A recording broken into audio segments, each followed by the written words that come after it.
6 महीने का bank statement, 3 साल का ITR, लाखों की फ़्लाइट टिकट्स और बहुत सारे और डॉक्यूमेंट्स कराने के बाद आप आते हो यूरोप, क्या देखने के लिए? कचरा।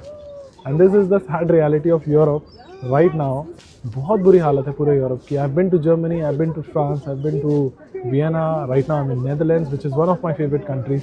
But anywhere you go to Europe right now, it is full of गंदगी, it is full of dirt, it is totally mismanaged, safety के इश्यूज़ हैं। 10 लाख रुपए खर्च करने के बाद आप ये सब देखने के लिए आते हो, ये सब तो हम अपने देश में भी देख सकते हैं। एंड द रियलिटी इज़ कि ईस्टर्न वर्ल्ड जो है ना, Japan, China, Taiwan, south Korea, Malaysia, Singapore, these countries are leading the world right now in terms of tourism, in terms of infrastructure development. Europe और western world जो है ना, वो धीरे धीरे अब नीचे जा रहा है। And this is the reality. And ये आपको कोई नहीं बताएगा जब तक आप खुद ट्रैवल नहीं करोगे, तब तक आपको चीज़ें समझ में नहीं आएंगी। You can't go out in busier cities like Rome, in Paris. रात को 12 बजे कुछ एरिया से आप निकल नहीं सकते हो।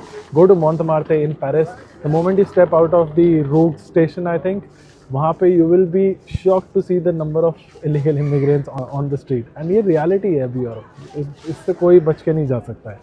31 को पेरिस में, नेदरलैंड्स में, it was a total mayhem.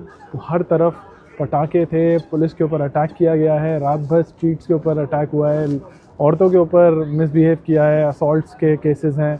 And this is what is happening in Europe.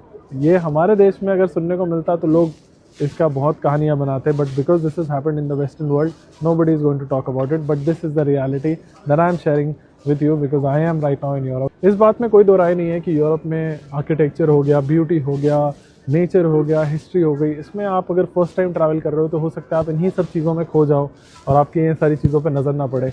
But because people like us who come from developing countries, when we come here, it is not just the history or architecture or the food, we also look for more modernity, development as well, जो हम अपने देश में नहीं देख पाते हैं। But यहाँ आने के बाद अगर आपको वही सब चीज़ें दिखे जो आपके देश में भी हो रही हैं, तो आपको लगता है कि यार इतनी बड़ी डॉक्यूमेंट की लिस्ट देके जो आप वीज़ा लगवाते हो, क्या वो वर्थ है?